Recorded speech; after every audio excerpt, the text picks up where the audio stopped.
Hi, everyone. Welcome again to our Empowering Every Voice webinar series. Glad to have you today. I'd like to introduce Cheryl Hamilton, our Associate Vice Chancellor for Student Life, Opportunity Programs, and Student Advocate to get us started.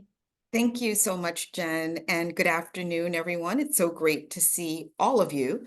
We are so excited about today's presentation.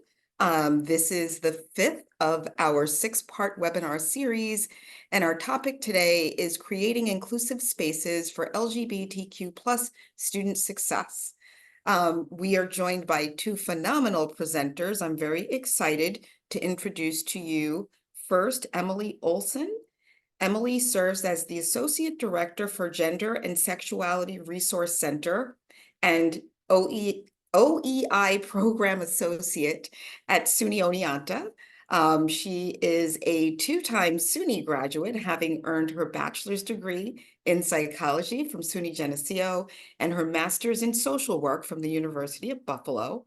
And Emily is dedicated to advocating for women and sexual and intimate partner violence survivors, as well as the LGBTQIA plus population, and has been doing so for over a decade. So happy to have Emily joining us today. We are also joined by Kyle Ouimet. Kyle is currently a residence hall director and club advisor for the Pride Alliance at SUNY's Onondaga Community College. Also a SUNY graduate, having earned his Bachelor of Science in Psychology and Sociology from SUNY Oneonta. And he's done his undergraduate work focused on gender and sexual resources and supporting that student population at SUNY Oneonta. I can't talk today. Let's blame it on the earthquake, right? So now it's my privilege to present to you Emily Olson. Thank you so much, Cheryl. Yeah, speaking of that, I just got a notification on my devices saying we just had an earthquake. Did you know that? So happy Friday, everybody. Thank you so much for joining us today. I'm very excited to have this conversation. And so we have a lot of material. We will easily fill out an hour. We might not even get to all of it, and that's okay. I know the information is going to be shared out after our conversation today. So please share comments in the chat, put your questions in the Q&A so that, Kyle and I at the end of the day can make sure that you're getting the resources that you need. One of the things that I like to put out there whenever I do presentations is we have a PowerPoint, which is a script, but we can go off script. So please, I want this to be engaging. I want people to be excited. I want people to share their thoughts and what they're seeing at their institutions. But Kyle and I are going to be talking about it from the lens specifically from SUNY Oneonta, but also our own different institutions and experiences of our students. So thank you for being here. Kyle, did you want to say anything before we get started? I am just honored to be here with all these folks and talking about something that I'm really passionate about. So thank you for having me. Yeah. Okay, well, we're going to get started. Let's see if, there we go. So I wanted to first talk a little bit about what my center is. So my primary role at our institution is I run and manage our Gender and Sexuality Resource Center, which I am currently coming live from. We're a little bit washed out from the light, but it's a center that's located in our student union here on campus. And my elevator pitch when I tell folks about it is it's a multifaceted space. So we are a physical location for our students who are looking to get resources, to work with my students. I have students that I pay and also intern with me, Kyle having been both for me last year before he graduated. And so we have a lot of resources here, but we also do a lot of programming throughout the academic year. So for example, April for us is Pride Month because students are here. So we have a lot of events that we're doing.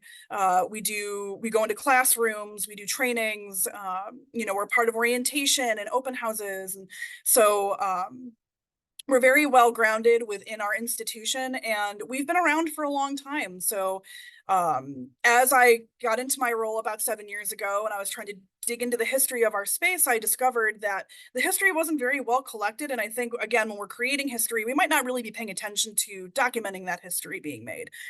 So what I can tell you is, our center is one of, if not the first, queer centers within the SUNY system. And it started originally as a women's center in the mid-90s, and then broadened out to include all genders and sexual identities in the early 2000s, which is really exciting. We've been around for a long time. And I have been very grateful to be in this position and have a space that has been seen as a model for a lot of other institutions, while also acknowledging that not a lot of institutions have this. And I hear this from students and colleagues. And I know that, Kyle will speak from that perspective of what is this like to not have someone dedicated to this role full time or have a specific location on campus. So we will talk about that. But I feel very, very lucky and very privileged that this is a staple of our institution, because it really does make an impact. So that's a little tiny snippet history lesson of the GSRC and kind of a little bit of what we do. But I'm very well connected across campus in a lot of different spaces, talking about these needs and how we can imbue queer specific advocacy and education, but also intersectional education across all conversations involving our students and our employees on our campus.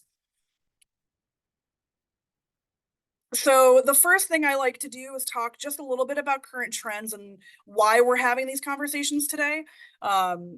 So bear with me. We're going to talk a little bit about data, so for the folks that like data and like knowing numbers and maps, we're going to go over a little bit of that just to kind of ground us in what is impacting our students right now, what's impacting these communities.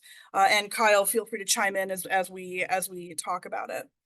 So I think this is the biggest and most glaring reality for our population right now. If you're paying attention to the news at all, you will know this is happening. Right now, we have over 500 anti-LGBTQ bills across the United States that have been proposed since January 1. A number of them have rolled over from the last year. So right now we're at over 660 bills. Those include bills on a whole host of different areas that we will talk about. But a lot of them do impact our students, and whether they're in New York State or not, we know that this weighs on their minds. So for example, this is a map that kind of breaks down where everything is happening right now and the states most impacted, but also the topics of the legislation being introduced. And as you can see across the top, you can see which ones have been struck down, where they're being debated. Obviously the darker red the states are, the more anti-LGBTQ legislation is being introduced or discussed. This is tracked by a number of advocates. And again, I have a link to that. They are tracking it on their own and as live as possible. This is new as of last week when I was finalizing our presentation. And as you can see, a lot of these things involve talking about access to restrooms, respecting pronouns, gender affirming care access. When I go into education settings, I talk to folks a lot about, how does this impact you in the classroom with the education you're trying to do, supporting students and supporting youth. But a lot of this does impact higher ed in how we talk about these things. I just saw from some colleagues in Texas how institutions are dissolving their DEI offices because bills are restricting the ability to even have roles like mine exist at their institutions. And so luckily New York State, we are protected. We have these things codified in our laws, but even so, I know these things impact my students when I talk to them, when they pull up a cell phone and they're looking at social media and they see what's happening around the country. It frightens them, even though we have the GSRC and we have these places. But we also know that New York State is not perfect and it has a lot of its own limitations for a lot of reasons. And so, for folks who might not be as aware of what's happening across the United States, I think this is a really good introduction into what might be impacting our practices, but also the kinds of programming you might want to focus on And also, thinking about mental health and wellness of our students and our communities, what might be impacting them. Kyle, did you want to add anything? Yeah, actually, and I think it's important to note that even though we're in New York and New York seems to be doing good, even here at Onondaga Community College, I have students from Florida and I have students from Tennessee and Oklahoma that aren't doing as good as we are. So Yep. even if we're building that good community here and they feel like they're safe here, in a month they're going home and they're gonna be in Florida, they're gonna be in Oklahoma. So even providing them with those resources now is really important. Yeah, and when we go to open houses or even orientations with parents who are from those states, they talk to us about that and they ask those questions. Yes, absolutely. Thank you for that. So pulling it a little bit closer to home, a really good resource, if you're not familiar with it, is the Trevor Project's Mental Health Survey of Queer Youth. They do this every year. I pulled a couple points that I think are important. The full report is online and is a really good resource. I use it everywhere whenever I do trainings, because this is what our incoming students are going to be coming to us with. So a couple points of note here. Again, we know that a large percentage of this youth, of this population, are struggling with suicide ideation, or really struggling with their mental health and access to mental health care. As you can see, over half of this population wanted that, but were unable to get it. And there's a lot of reasons behind that. The report goes more deeply into that. And then, of course, we have higher numbers of trans and non-binary youth struggling with reporting discrimination due to perceived or actualized gender identity, on top of actual or perceived LGBTQ status. So I think it's really important to pay attention to those things, because our students are coming to us with that experience in New York as well, but also if they are out of state. And there, a lot of the conversations I've been having with students and their parents is, what mental health resources do you have on your campus? What are you doing to support these communities? And so, it's really important to pay attention to those pieces. Looking a bit more deeply in higher education, specifically, UCLA came out with a really good report a couple of years ago on queer experiences in four-year colleges and graduate programs and community colleges, that I thought were really interesting. Historically, higher education hasn't been the greatest at documenting retention, and I'm partly looking into that here at our institution. And as we look at strategic planning and how we help these populations, we're getting better. And I know SUNY as a system has vastly improved how we track that information. But nationally, it has not been very consistent. So a lot of studies are broken or a little out of date. So I'm happy to see more up-to-date information getting shared. But as you can see here, a third of this population picked a college away from family. So they are either unsafe or not out in their truth at home. And so they specifically look for locations that are far enough away from family that they feel they can be independent. The same amount of folks in the study at four-year colleges reported experiencing specific discrimination against their gender or sexual identities. And about 60% of these folks were not out to faculty and staff. So I think, oftentimes people will ask me, well, how big is the population on campus? And, I think there's a fun side to it with my students of, well, I know all the queer students, right? I don't know most of them, because they might not want to know me, or they don't need the resources that I'm providing. And that's okay. But I think it's really understanding that a lot of times we're interacting with folks in this community, colleagues or students, that are not telling us how they identify. So how are we imbuing the education and the conversations we're having in a way that is including all of those perspectives? The other thing that I thought was interesting in this particular study, and I think I have it in the next slide, is when we look at, again, knowledge and awareness of resources. This is a big one. So I think it was interesting that over half the population that took the survey, who noted that they were in community colleges, had said that they didn't even know if their community college had queer specific or queer inclusive resources, whether it was a center, an office, classes, any of those things. Again, nearly 40% said that their colleges had supportive counseling services, which is wonderful, right? That is a good amount, but that means the opposite is true too, that a lot of those counseling services might not be expansive enough to include the higher needs of the queer community or have explicit specific expertise on queer experiences or trans and non-binary experiences. And then, 35% said that their mental health was not good at all during their college experience, which I think does, at least from what I'm seeing from incoming classes, does track with what this population has gone through, especially the last few years. We know that this population has dealt with higher rates of stress due to COVID and the impacts of COVID and the impacts of policies, the last few presidential elections, and state legislations. So to me, as someone who works in this doesn't surprise me. But when I do talk to folks who aren't ingrained in the work every day, it can be kind of eye-opening to see, oh, this is what folks are going through. Kyle, did you want to speak on this at all in terms of what you're seeing at your institution? Yeah, and I don't have data to back this, but I feel like these numbers seem low. There's always this dark figure of this is what we know, but there's so much more that isn't reported to us that we don't have in the form of data. So with the students that I speak to, and these are the students that are coming and looking for resources, I am seeing a lot of students that I'm referring to the counseling center. A lot of students who are like mental health is impacting their classes and their social life.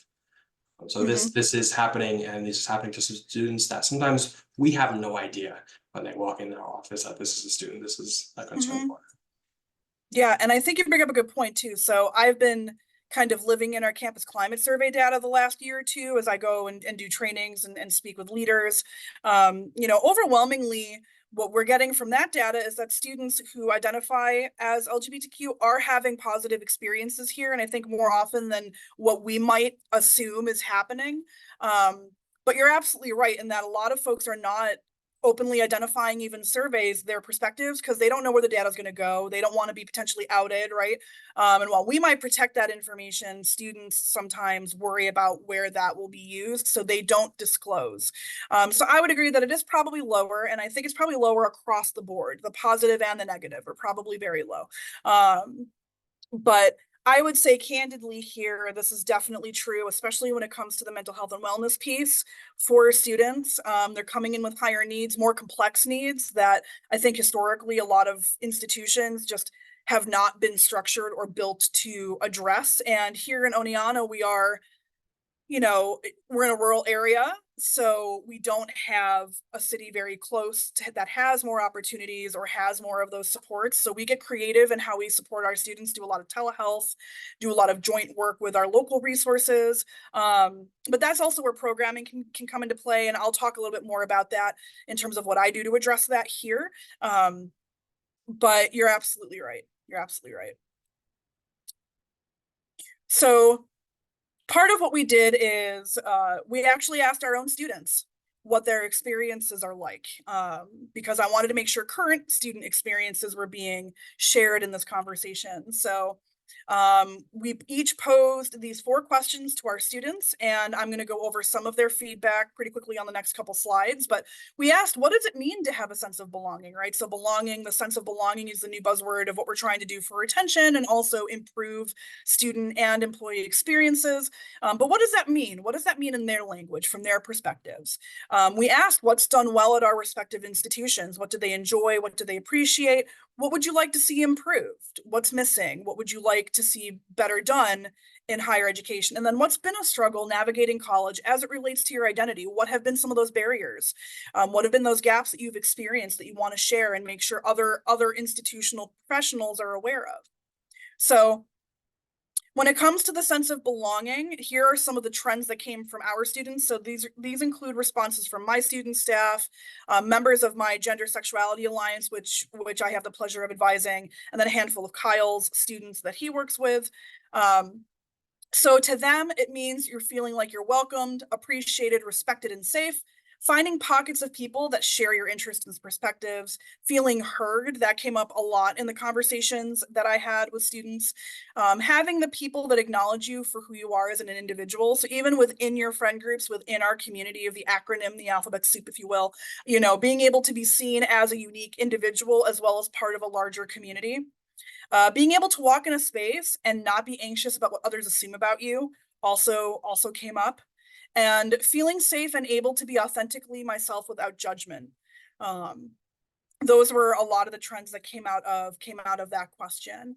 And then in terms of what's done well, the students that spoke to me about here at SUNY Oneonta, I think, again, a big staple is that we have a space and they know that the space exists.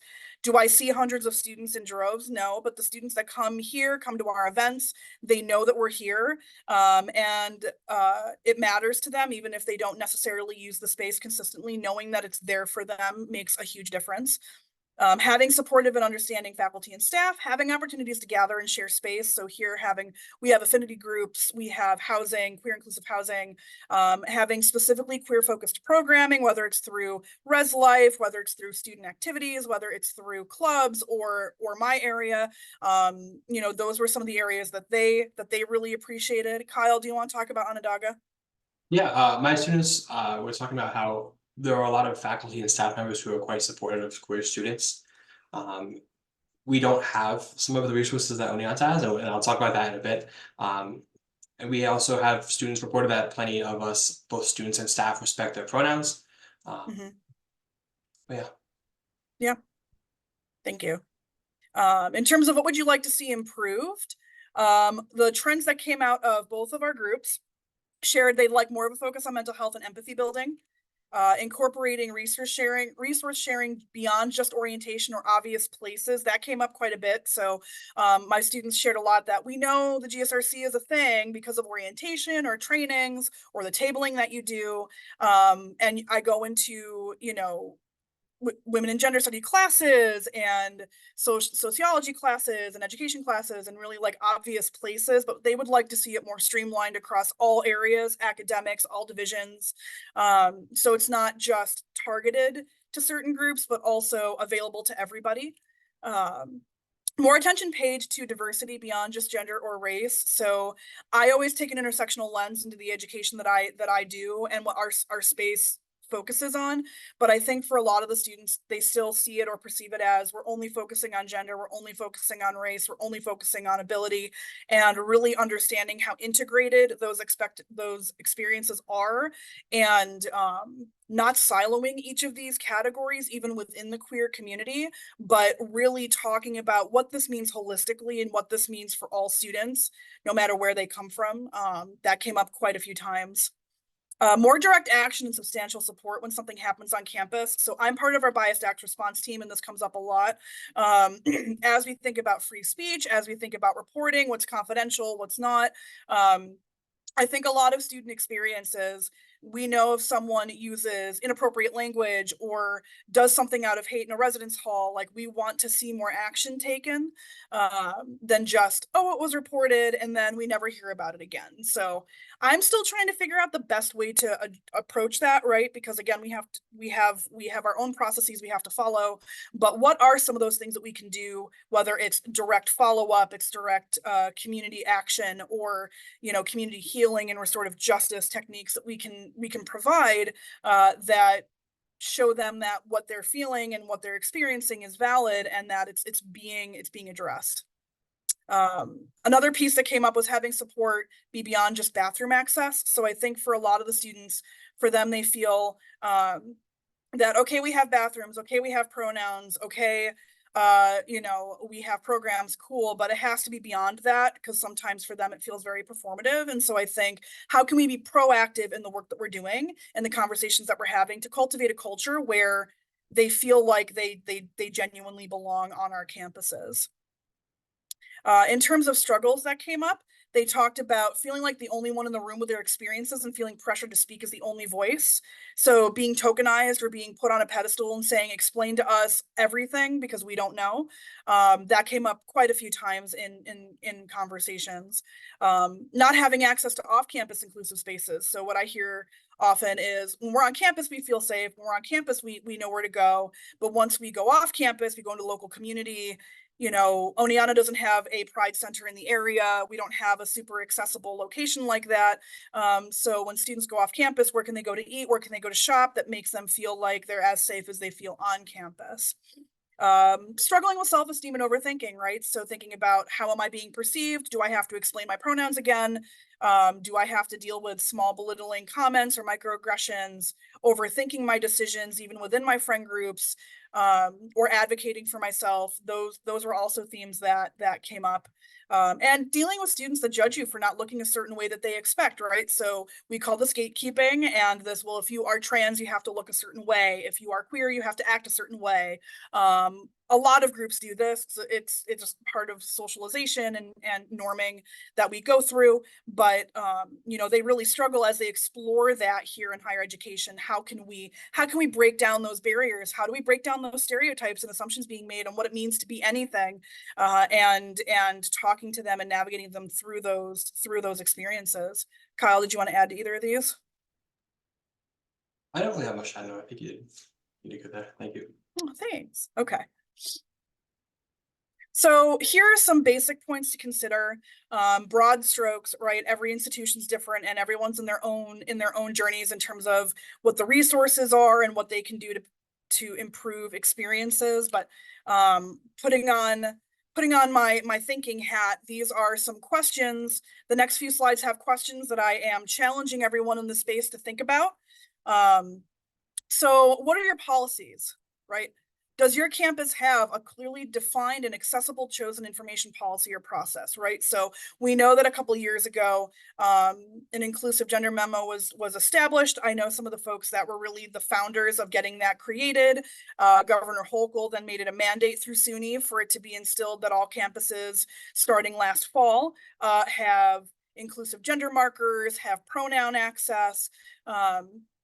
You know, but is it clearly defined? Is it easy to find on your socials? Is it easy to find on your websites? Is it something highlighted in your areas? Do you talk about it? Do you follow up with students? Do you, even if you don't work in this field, do you know what that looks like? Do you know how to find it?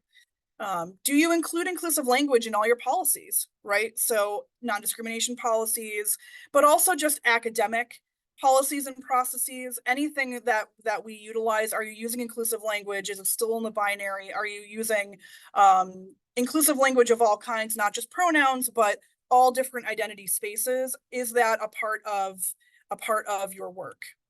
Are you aware of software on campus and of the different software being used, and if they communicate information between each other, right? So this is a huge one now that we are switching into having chosen names and pronouns within our systems. You know, our institution uses Banner. I know a lot of institutions use Banner. And so, you know, are you aware of all the different pieces of tech, and are they communicating to each other? Because even at our institution, I'm in these conversations right now thinking about, well, this software doesn't communicate to this software. So when someone updates their name or their pronoun information, is it going to the places it needs to? And how do we streamline that? So, you know, are you aware of that?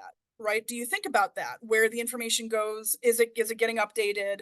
And in those spaces that don't automatically update through different systems, how can you build things or have those conversations of building those things into systems to streamline that information while also protecting student and employee privacy? Does your campus have clear and accessible lists or maps of inclusive restrooms? Can folks find that information on where they are on your campus? Are you a part of conversations or even thinking about where they are in your buildings, or you know, how they could potentially be updated in the future? So I'm in those conversations with facilities periodically about, well, we're renovating a building, or we're building a new building on campus, and how many restrooms are there? A lot of the ones that we have in our residence halls are not in the best of places, and that's because these buildings were built when these were not even conversations being had. You know, I maintain our list on our website. We've made a Google map. You can find it on our website in our transgender resource guide. And I'm consistently updating it as I learn of updates to buildings and residence halls. But can that be something that you can include in your areas and have access to? We have stickers in all of our bathrooms, all of our public accessible bathrooms on campus with QR codes that go to that guide, so folks can find that information at any time. But are you aware of that? Does that exist? How can you build something like that? And then does your biased act response team, or, you know, whatever that looks like at your institution, include queer supports, right? So I serve as the part of that on our BART team here at SUNY Oneonta, but do you include that information when you do trainings, when you have conversations, even among that group or that cohort? Are you including these pieces? Are you reviewing these things? Are you imbuing that in the education that you're doing or when you're responding to cases? In terms of holding space, do you have a student organization dedicated to this community, right? So do you have some kind of a GSA, a Rainbow Alliance, you know, a student organization or two that is dedicated to that work? A physical safe space, right? So I know, and I'm very aware that I have the privilege of having a physical location on campus for students, whereas a lot of institutions don't, but that doesn't mean students are finding those spaces elsewhere, right? Is there a part of the library? Are there offices? Are there lounges? Are there shared spaces in residence halls that students are using to gather and to thrive? Are you aware of what those are? How can you support those? Does your campus have queer inclusive housing? Right. So a few years ago, I worked with our Res Life and students to establish what we call our Marsha P. Johnson Community Housing, specifically for queer identifying incoming students and current students to live and grow and thrive. And we're currently in the process of expanding it and updating it and improving it. But you know, that was something that didn't exist the same exact way on our campus before that got expanded right before 2020. But do you have that? Do you not? What can that look like? Do you have professionals that serve in this population, right? So again, I know that not every institution, I think Kyle and others have mentioned, well, my institution doesn't have an Emily. My institution doesn't have someone dedicated to this role full time. I used to present at the SUNY Spectrum conference, and we would have that conversation with the other handful of colleagues that do this work alongside me at other institutions, where we are few and far between. A lot of folks do this on a volunteer basis. A lot of these folks do this compounded with other roles. And so, but do you have that? Do you have those go-to people? And if not, you know that they exist because students are finding them in their classrooms, they're looking at them in their mentors, their professors. What does that look like? How can you build a cohort or build community with those individuals to make sure that you're supporting them, but also sharing the workload emotionally and physically, the load of working with these populations?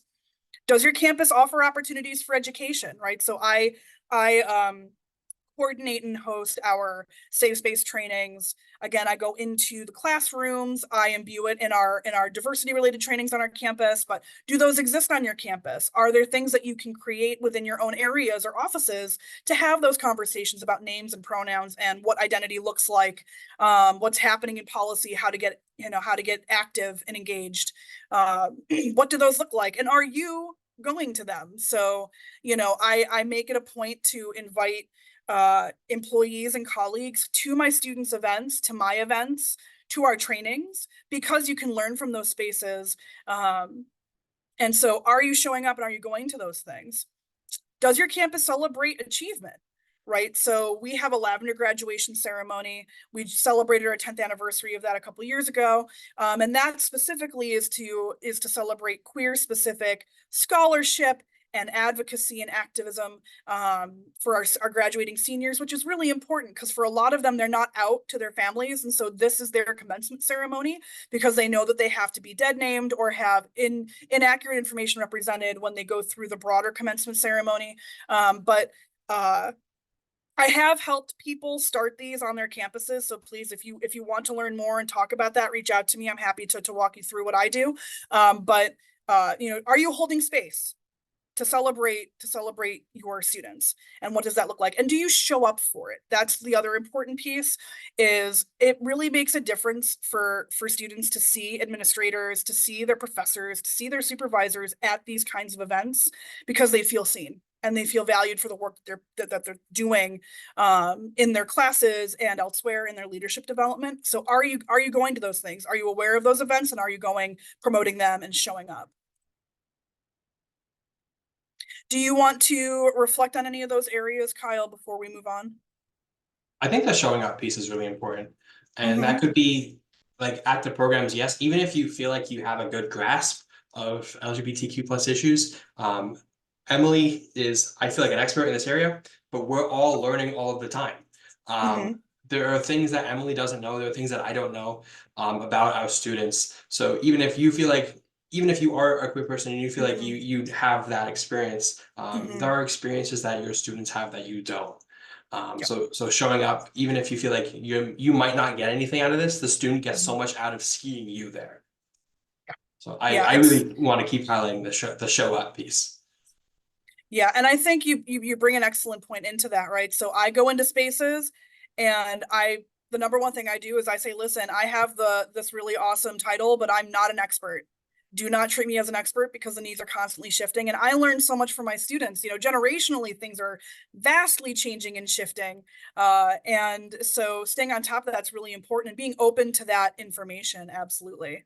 So some other general basic pointers to share include, use inclusive language. Are you using neutral language when you're running events, when you're running committee meetings, when you are working with students, when you're putting on programming? Are you including pronouns and other information in syllabi, in emails, in your offices?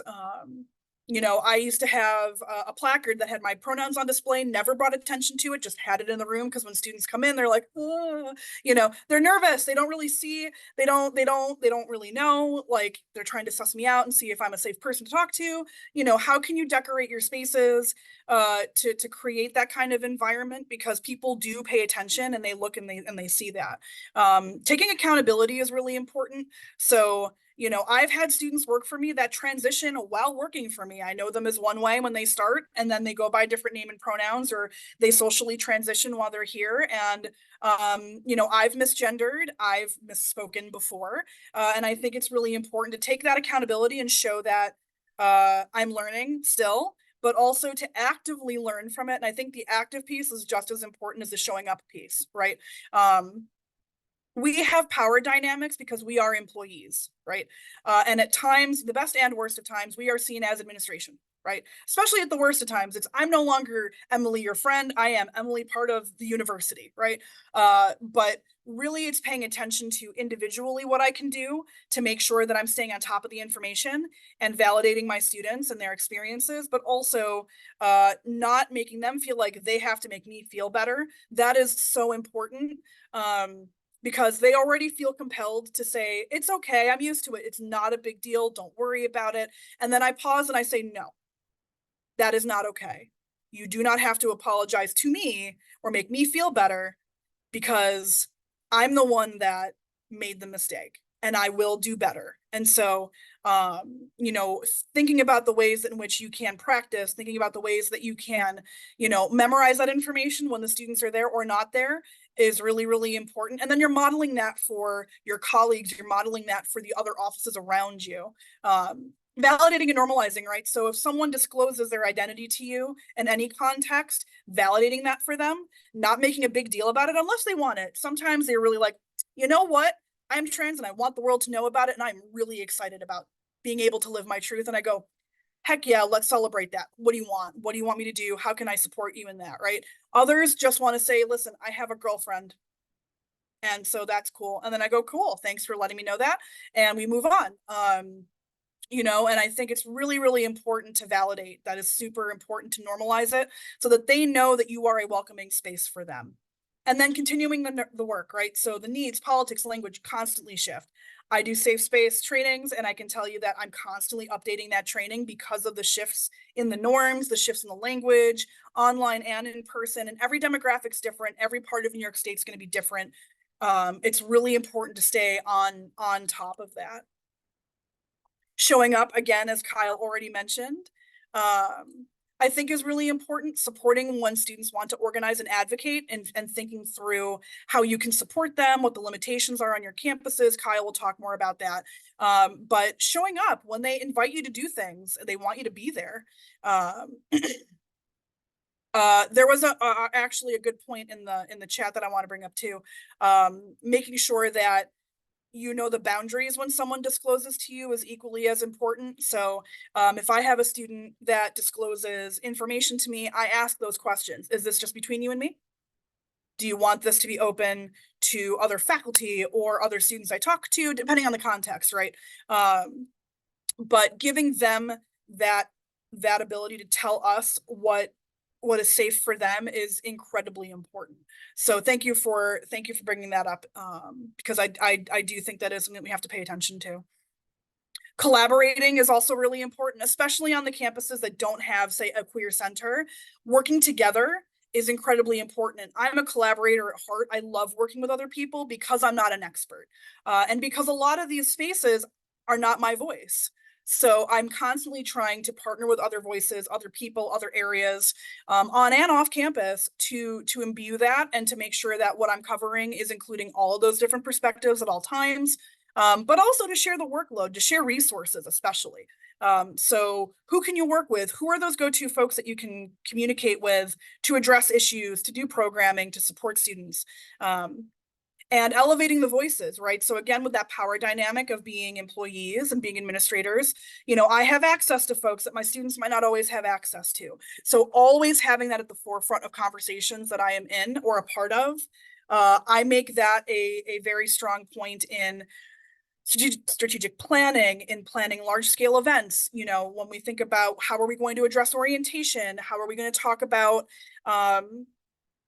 academics and new programs and new offices and really anything that we're doing, these are the concerns that I bring up into the conversations and challenge my colleagues into thinking about, right? Whether it's, are we making sure things are accessible to everything? Are we using inclusive language? How is this going to impact these communities differently? And how do we help support them through those changes? And then the last one, I think that's really important, is step back. Understanding that line of when I need to step in and address a concern or advocate on behalf of a student or group of students versus stepping back and letting them take lead is really important.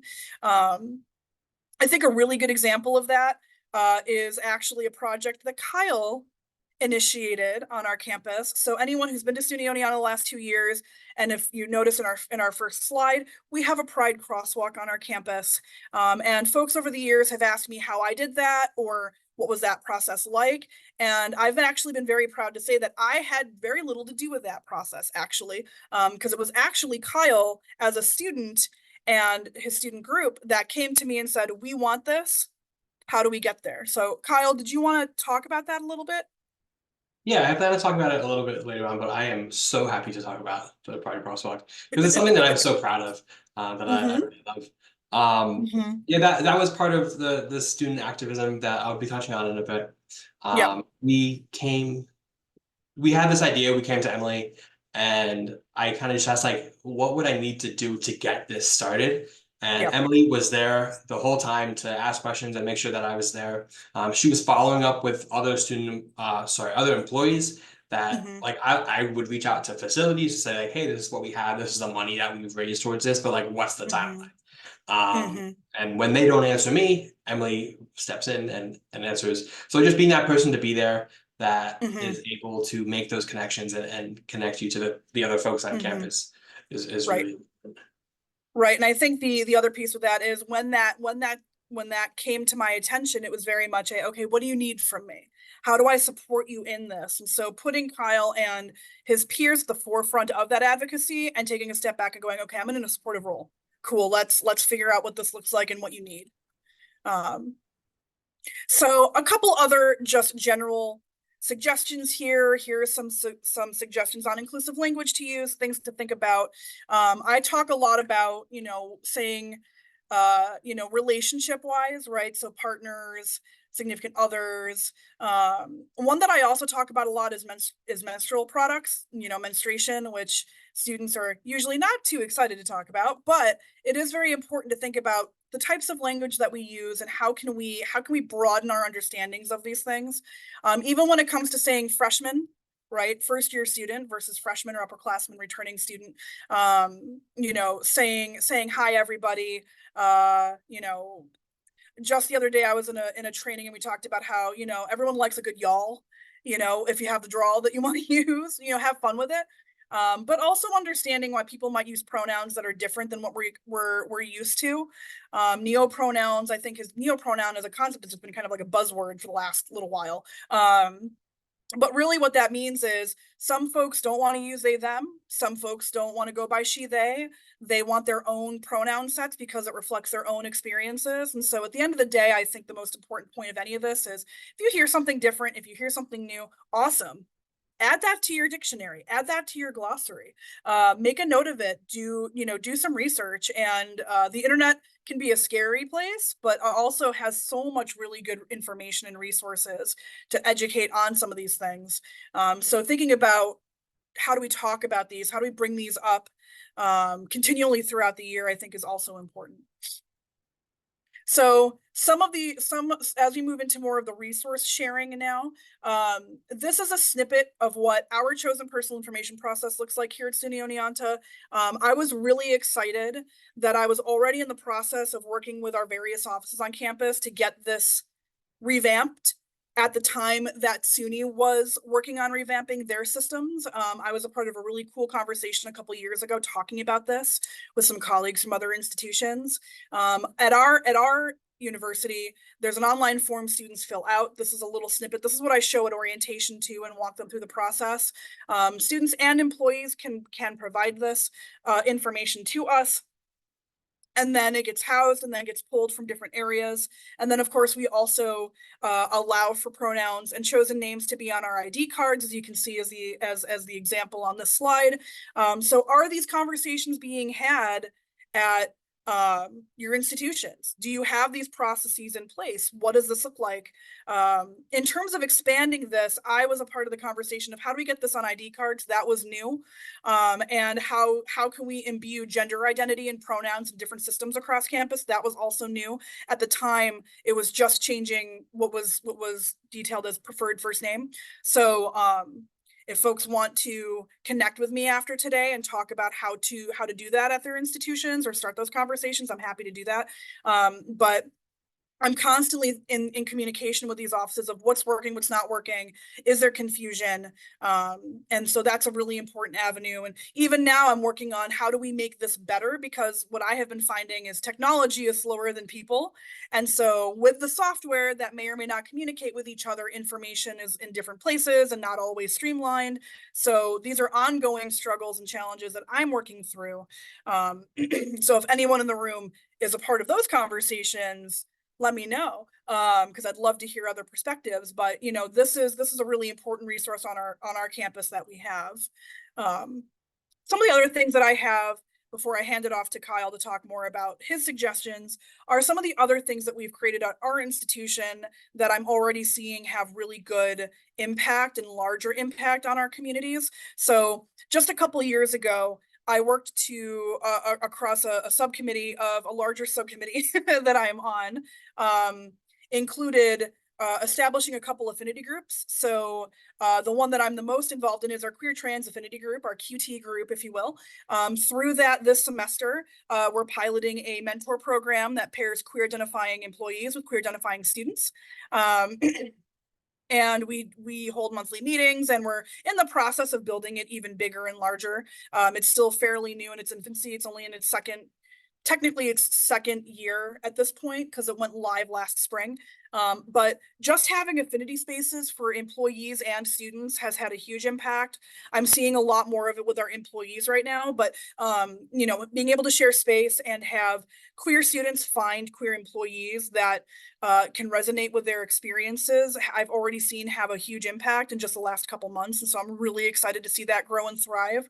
I've also seen, we're going into really our fourth year of our Marsha P. Johnson community housing. This image is from our first full year, because it originally rolled out during COVID, but then COVID happened. So it really didn't roll out the way we wanted. But this is a floor in one of our buildings. I assist with the hiring process for those RAs. I work with that RD. I work with that staff to provide programming and supports and resources for that community. And that has been a thriving community over the last couple of years. And then lastly, I have to plug this. I chair our PRISM planning committee. So for folks who've been around a while, you might know it as the SUNY Pride Conference. We revamped after COVID, and now it's called the PRISM Conference. And so It's in October every year. I'm sending out information soon on this year's event, but that is an academic space to provide education, awareness, celebrate student research and professional research within these areas. And I know a handful of other institutions have used our conference, 'cause it's been around a long time. We just celebrated our 10th anniversary last year, have used that time to that model to create their own summits, their own days of advocacy and education on their campuses. So I'm happy to talk more about that with anyone who wants to establish something similar. But I have seen that grow and make huge impacts on students across the years I have run that. The last thing that I will share before I give Kyle the last few minutes of chatting is the Campus Pride Index assessment. So we just finished ours, and this is basically a report card on how inclusive your institution is across the United States. In the slide deck, you'll be able to find links to it, and I encourage you to check it out. You do have to pay to do the assessment and be a part of the ranking now, but even if you don't have the ability or the resources to do that right now, you can still go in and see all the categories that are assessed, and you can look to yourselves and say, do we have spaces for academic scholarship? Do we have queer inclusive housing? Do we recruit queer employees or queer faculty for their academic backgrounds? Do we provide queer specific messaging in our orientation? Do we have spaces on campus? There's a lot there. And so even if you're not a part of the index, this is a really good baseline to compare your experiences at your institution and see where you can start some of those projects and some of that work. The last thing I forgot I put this in here is going back to the health and wellness piece. I do a wellness plan with my team specifically to talk about how their student experiences tie into their advocacy and also tie into their marginalized backgrounds. What I have on the slides here, I won't spend too much time because I want Kyle to talk about what he wants to talk about. But what you can see on the slides here are some of the pre-post data that I have collected over how they're handling their stress management. And what I do as in my role as their supervisor is we track this. They do goal setting. We talk about it throughout their supervision experiences. This is actually part of Kyle's cohort of when he was here last year. So you can see that over time, being able to talk about these things and track these things, there have been improvements in how they address stress management and how it impacts their experiences. Reflecting again, this is my current cohort from last semester. And I've had the pleasure of being able to expand this and use this in other places on campus to imbue wellness in a lot of categories. So again, if folks want to talk about this with me later, this has been a really useful tool in a lot of different ways, but it really does help provide grounding for marginalized students and for me specifically my queer students to really think about how their mental health is being impacted and the resources that they need. So I'm personally very proud of this. This is my pride crosswalk. I'm very proud of this piece. But Kyle, do you want to talk a little bit more about this? Yeah, I've only got a couple minutes, so I'm going to very briefly go through everything I have here. I'm definitely not going to get to everything, so I really urge you to go through it and look at the slides. It is not fully in depth, but if you have any questions, please reach out, and I'd be happy to talk about stuff one-on-one. Not, as I mentioned before, not every school has an Emily. Not every school has someone who is dedicated full-time to being there to support queer students. So at my school, OCC, that falls on folks like me, openly queer employees who are just putting themselves out there to be an ally or be friends with or help out as queer students however they can. Emily, if you could hit the next slide, please. So some of what we do with this is programming, making sure students have that sense of belonging in the community. This specific photo here is from a program we did with an outside organization. We don't have a huge budget to do some of this programming. In fact, a lot of stuff we don't have a budget whatsoever. So partnering with outside folks to put on some programs or partnering with other people on campus is going to be really helpful here. And I want to highlight again the importance of showing up to these programs. So even if you're not the one hosting it, make an effort to go. If you could hit the next slide, please. These are some examples of stuff that I have done that some other colleagues on campus have done, or some other folks that I know have done. I'm going to very briefly glance over this.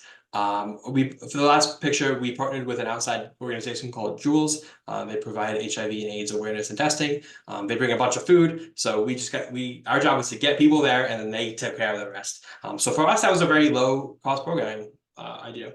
We had some students that I noticed were missing some toiletries, some necessities. So we sent out a request to staff and faculty asking for donations. I held a donations drive with a bunch of resources for students that just take for free, first come, first serve. So for me, I spent no money on this program except for what I donated as a person.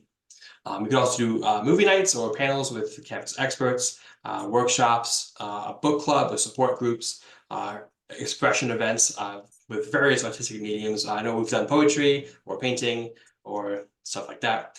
Community service projects, trivia nights, and I have a whole list of other stuff too, if you're interested. If you could hit the next slide, please.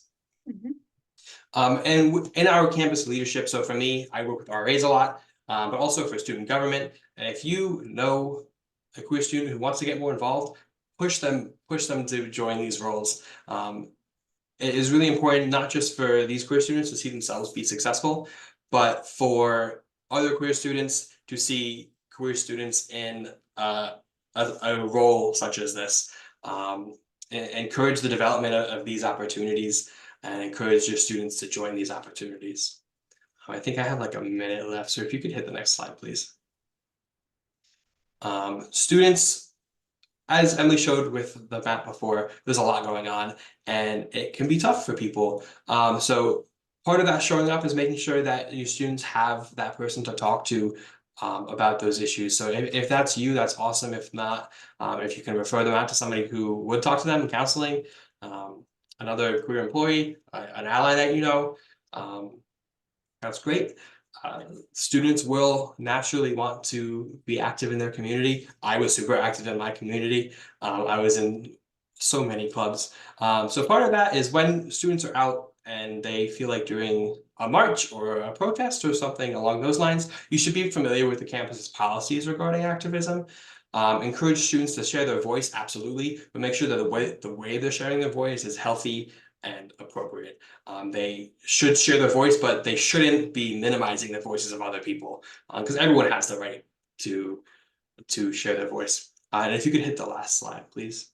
And a theme throughout this whole presentation was showing up. That is a march that was done at SUNY Oneonta. I am there in the back if you see me. This was something that me and my group was passionate about, was supporting this cause. It has absolutely nothing to do with LGBTQ rights, but it was something that we were passionate about. And it was really important to me to see campus administrators there. I saw the college president was there supporting. He had absolutely nothing to do with anything that was going on. He stood back and he was just there to support and show that he was there. And that is my quick version of my spiel. I think at the end of the day, what the most important thing is you can be creative. So the last thing that I will say, especially with working on a budget, is one of the resources that I have that utilize what we already do here with printing, is we made little identity cards, and those just have resources and just have flags on it. But I've had local high schools ask me how to make those. I've seen students take them in droves, and I think it's really just being creative on how you provide visibility and good representation. But again, I think the most important piece is know who to go to. So please contact Kyle or myself. We're small but mighty, and I think being able to share resources and ideas across institutions is going to only help bolster the experiences that our students go to and have while they're here at our institutions. So at the end of the day, there's never enough time to cover everything, but hopefully you got something out of this. Thank you so much for spending an hour with us. More resources are in the slide deck that you're going to get. And thank you so much, Kyle, for sharing your perspectives. And I hope everyone has a good rest of their Friday. If you have questions, I didn't really see a whole lot in the chat, so that's why I didn't address any, but any questions, please ask, please email us, contact us. And I'm just excited to work with new folks. So let's get started and continuing the work. Thank you so much, Emily and Kyle. This was very informative. I do have two comments I want to make sure is in the recording. Okay. And we'll just keep it brief if people need to log off. I totally understand that. Charlene had asked earlier, is kind of a comment, that they had a resource center at Buffalo State and she was looking for guidance on how to advocate for getting it back. So that's number one. And these are not similar, but number two, Q Diamond had made a comment. They had a student at U Albany ask about the policy, practice, and climate about trans folks playing club sports at the school. I didn't know the answer and haven't researched it yet, but wondered if anyone here knows about it. There may have been some chatting privately going on there. I wanted to see if maybe either one of you had resources that were either included in your slide deck or that you could comment on in the recording for people to kind of navigate both of those things. Sure. So for me personally, addressing the second one first when it comes to trans inclusion in sports, I've had continual conversations with our athletics office and intramurals around what that looks like. I know it depends, I think, on the sport itself. And I am not an athlete, so I don't want to offend any athletes in the room, but I do know that a lot of it is based on what national chapters are doing and what the national guidance is. Here at Oneonta, we follow those more than anything. But I think just having continued conversations and asking those questions and, you know, do you have inclusive locker rooms and spaces that are private for trans and non-binary athletes to utilize, having those conversations. Luckily here, we have not run into really any issues as long as I've been here around discrimination in those spaces, which I think is great. But I know those conversations are happening across campus. But I just also know that our athletics office, our athletics director makes it a point for coaches and supervisors in those departments to learn about those things and be proactive in those conversations. As far as advocating for the space to be reopened, I think let's chat. I didn't advocate for the space to be created. However, I do think that there is an avenue for talking about what resources do you need? Who can you conspire with? Who can you collaborate with? What funding is out there that you can utilize to work on establishing something and starting small and building it up? I have a feeling that's probably a longer conversation to have, but I do think that's a conversation worth having. So I'm happy to talk about it beyond this space. To kind of brainstorm and think about what could be done. But Kyle, did you want to answer either of those from your perspective? Honestly, I similarly am not an athlete. I don't know a whole lot about sports. I am the clumsiest person you might meet. So I don't want to say anything and lead someone in the wrong direction. So I'm gonna stay out of that one for now. Yeah. So Great.